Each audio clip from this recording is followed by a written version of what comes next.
Assalamualaikum warahmatullahi wabarakatuh. Shalom, salam sejahtera untuk kita semua. Selamat siang. Perkenalkan, nama saya Rosmulianti Sajati Ebom. Nomor induk mahasiswa saya 205200084. Paralel IP2L. Saya mahasiswa Ilmu Pemerintahan.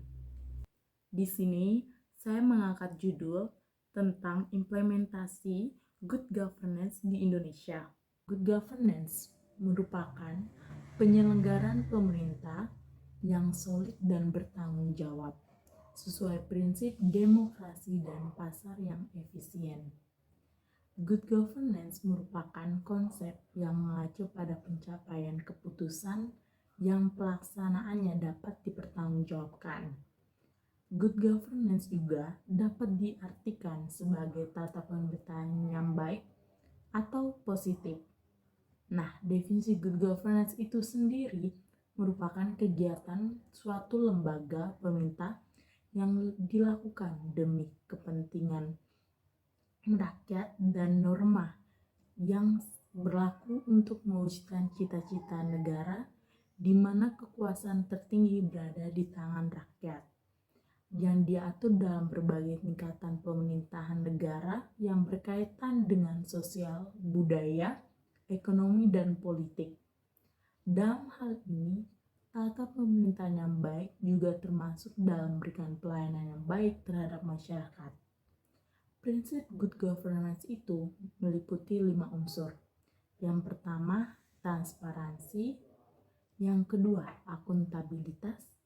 Yang ketiga, responsibilitas. Yang keempat, independen. Yang kelima, fairness. Nah, di sini saya akan menjelaskan terlebih dahulu apa itu transparansi dan sampai yang kelima nanti.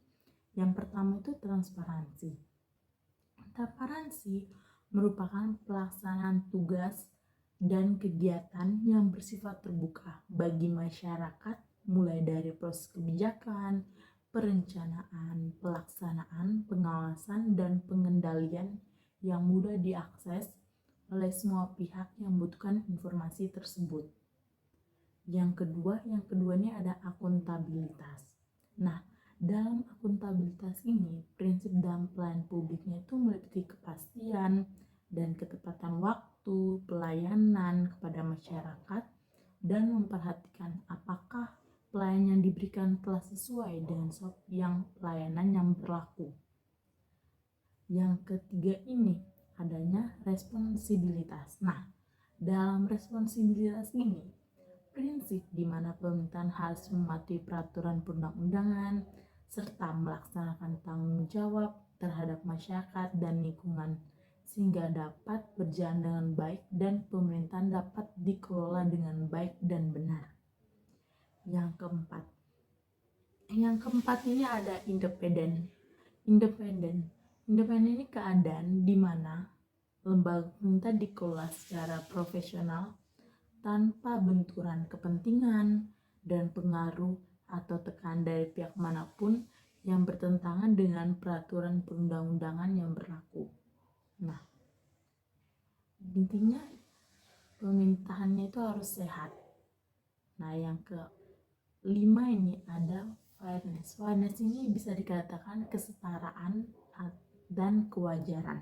Nah, di dalam fairness ini perlakuan yang adil dan setara dalam memenuhi hak-hak yang timbul berdasarkan perjanjian serta peraturan perundang-undangan yang berlaku. Di dalam good governance juga ini dikenal dengan 3 pilar governance, good governance. Yaitu yang pertama itu ada pemerintah, yang kedua itu sektor wisata, dan yang terakhir adalah masyarakat.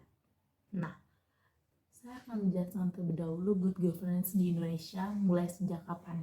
Nah, good governance di Indonesia ini sudah mulai diterapkan sejak meletusnya era reformasi.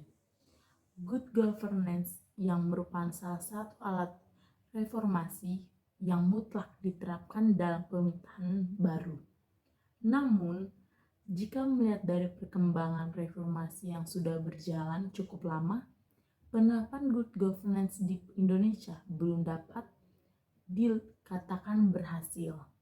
sepenuhnya sesuai dengan cita-cita reformasi sebelumnya. Dalam mewujudkan good governance, Indonesia terdapat beberapa kendala yang buat good governance ini belum berkembang dengan baik dalam pengimplementasiannya. Nah, adapun kendala tersebut dapat dari dua faktor. Yang pertama itu adanya faktor internal dan faktor eksternal. Dari faktor internal ini, kurangnya pemahaman aparatur terhadap prinsip-prinsip good governance, berfasilitas yang kurang memadai dan kurangnya disiplin aparatur di waktu jam kerja, serta sedangkan kalau faktor eksternalnya itu kurangnya partisipasi masyarakat. Nah, di sini saya akan menjelaskan lebih detail lagi terkait faktor internal dan eksternal. Dari segi fasilitas yang kurang memadai tadi, itu sangat sering ditemukan di pemerintahan yang jauh dari pusat kota. Karena fasilitas yang kurang memadai membuat pelayanan menjadi minim. Hal ini juga sangat menghambat dalam mewujudkan good governance.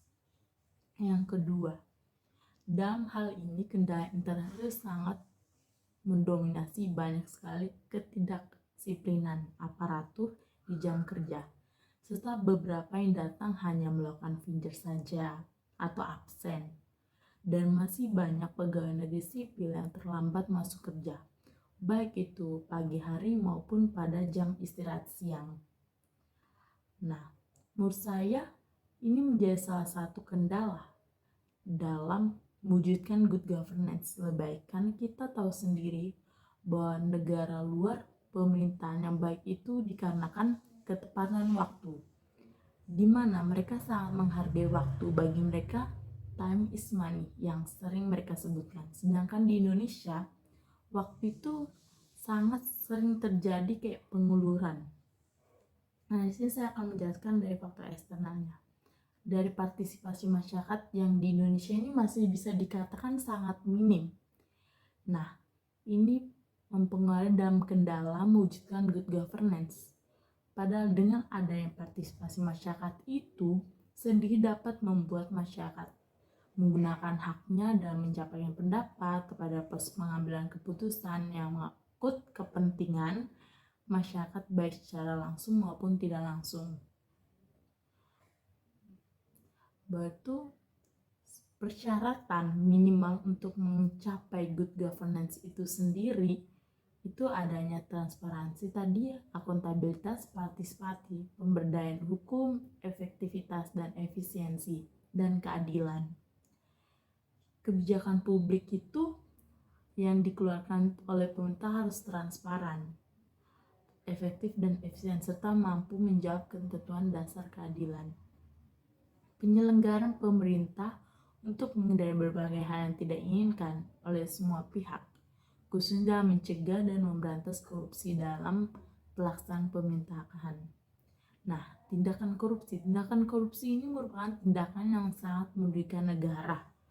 Korupsi mengakibatkan melambatnya pertumbuhan ekonomi negara, menurunnya investasi, meningkatnya kemiskinan, serta meningkatkan ketimpangan pendapatan.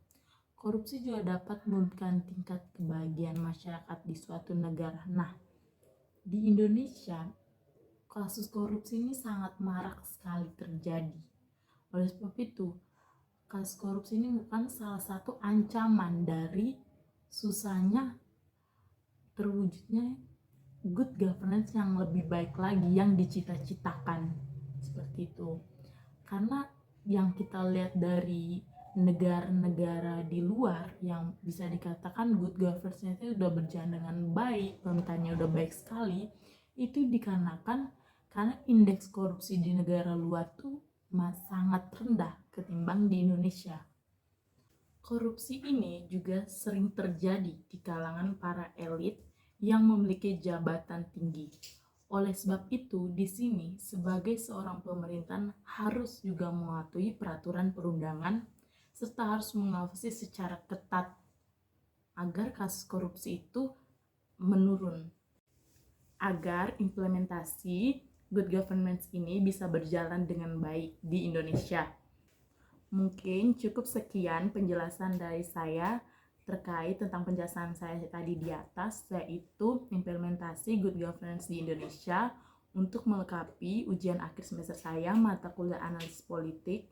Kurang dan lebihnya saya mohon maaf. Terima kasih. Selamat siang, salam sejahtera untuk kita semua. Shalom.